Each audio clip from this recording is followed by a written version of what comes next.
you are constantly taking the nurse practitioner exam and you're not passing, maybe you just need to change your study habits. Stay tuned and watch the rest of this video for a study habit that worked for me, and it might work for you.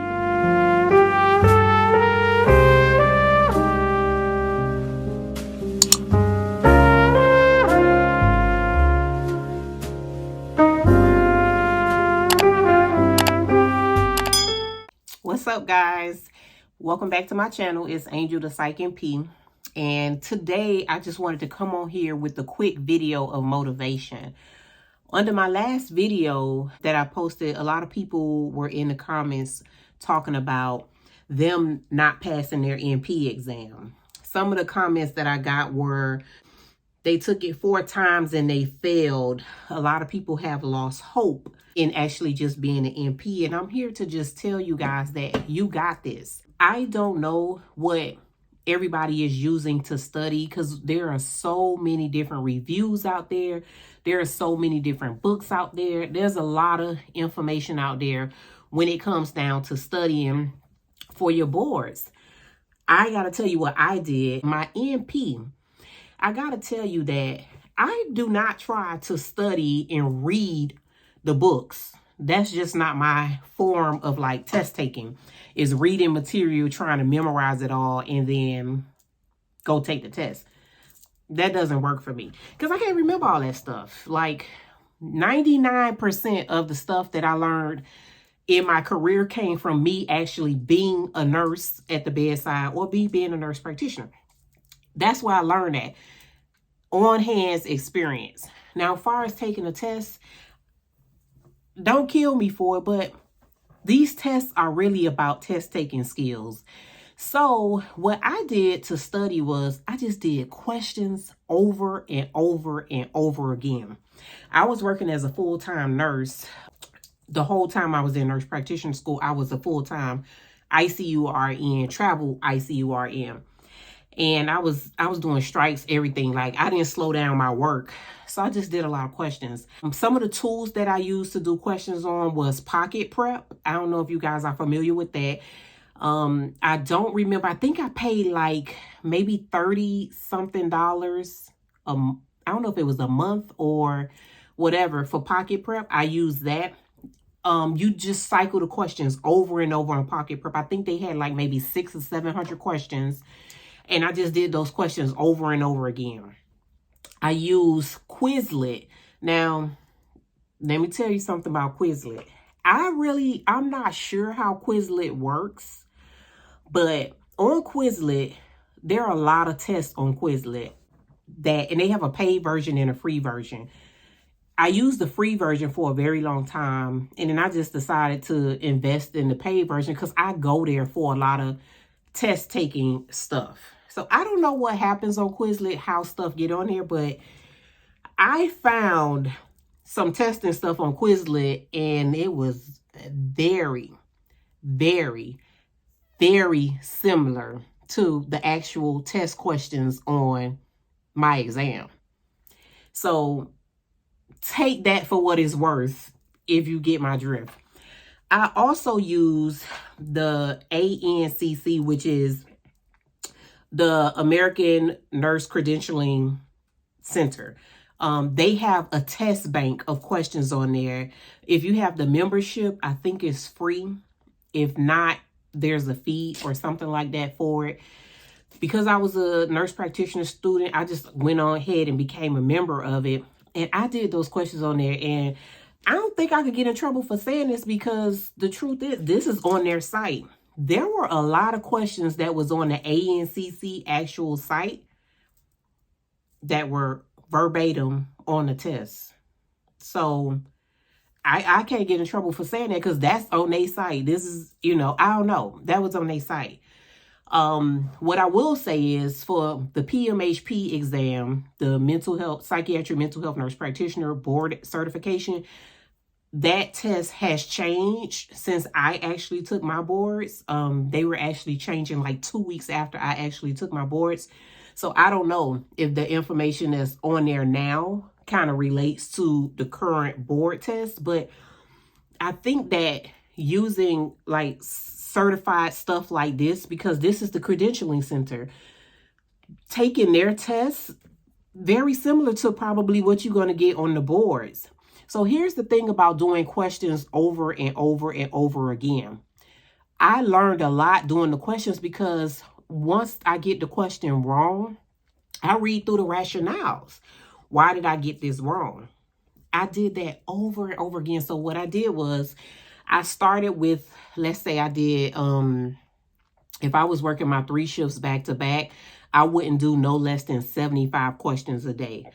On my days off, I would take that 75 up to 150. I did 150 questions a day. And I did that over and over and over again. Same questions till you get sick of it. Now, you may say, well, some of the questions you just start doing, like you start answering them because you memorize the answer. But really, that's not really what's happening. If you're studying the rationale too, you are memorizing the answer, because now you know it. You know why you're selecting this answer. That's a good way to study to me, because they tell you the wrong answer. They tell you they tell you the right answer and why you got it wrong.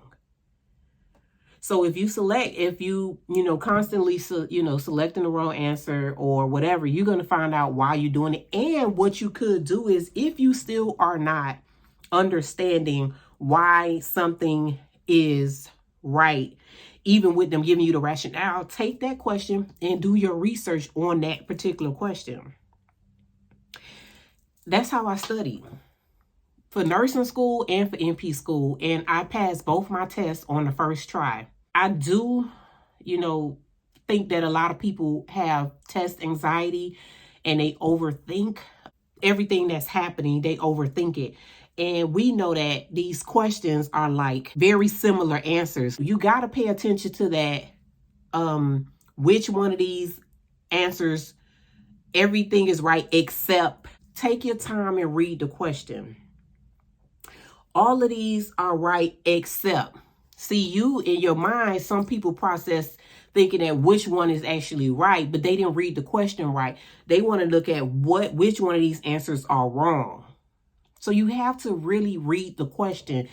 That is what I learned from doing the questions over and over again, is that you got to really pay attention to those small words in the question that could really throw you off and get you with the wrong answer. Take your time. I know that there's, I remember in nursing school, everybody was like, oh, if you pass all the tests, if you answer the test, your computer shuts off at 75 questions. I think I got way to 160 questions. It didn't shut off for me at 75, but I was still testing. I slowed down. Sometimes I sat there and took a few minutes mental break. Like, I wasn't tripping. Because in my mind, I was like, I'll just take this over if I don't pass it. And I know if this has been your situation, like the 4th time or whatever, it could get discouraging. But I'm telling you, it's worth it. And if you got to take the test over and over, I think if you take it a certain amount of times, like you got to do some remedial, I'm not quite sure, but it's definitely worth it. Like, as an NP now, if I ever have to go back to bedside for whatever reason, I will. I love nursing. But in the NP setting, I do feel like I leave work less exhausted. My body is not worn out like in the ICU from turning patients every 2 hours. But anyway, I wanted to get on here and just encourage all those people in my comments of my last video that don't give up. Maybe you need to change your test taking strategy. And if you're not just doing questions over and over and over and over and over again, then maybe you should try that. Because I don't like, how much can you retain like from reading a book? Like, for real. This is medical stuff. Like, how much are you actually going to retain for a test? Not a lot. I'd rather take my chances with taking questions and, doing rationales, see what I'm getting wrong. Some questions you're going to get right. So guess what? That's my strong area. The ones that you constantly getting wrong, because these test banks, except for Quizlet, the Pocket Prep and the ANCC, They give you analytics at the end to kind of tell you, you need to, let's just say medication management, like you need to study more medications or whatever. Then you could take that information and probably focus on doing questions that's more about medication management. How you gonna remember all that from a book? Like reading the book. If you that type of learner, then, and it works for you, then fine. But for the people that are in my comments talking about they failed however many number of times, I want to encourage you to try a different test taking strategy or study strategy, which is doing questions. Do questions over and over again until you throwing up questions. Like you sick of doing questions. That's where I was. I was tired. I was so tired of doing questions that my dad had passed like 2 weeks before my exam, but I had done questions so much that I was like, I do not want to study any longer. I'm going to take this test. I took the test and passed it. I knew right away that I had passed. They gave me the results. I got an email or something, and I had passed right away. So I challenge you all. This video is probably like all over the place, like far as, because I just wanted to come over here and encourage you all and give you a different test taking strategy to see if that'll help you in your studying, that hopefully you will pass the test the next time you take it. Or if you haven't taken it and you are figuring out ways to study now, try this method. Take and do anywhere between 50 to 100 questions a day. Cut your social media out. The 3 hours you spend on social media every day, use that to do your questions. I'm telling you, it's going to be so worth it. It's so rewarding at the end. Don't be discouraged. Change your studying skills to something that works. If you have been studying the same way over and over again, and you're taking a test and not passing, maybe you should try a different study method. And come back here and let me know if you, if it worked for you, if just doing a bunch of questions work for you.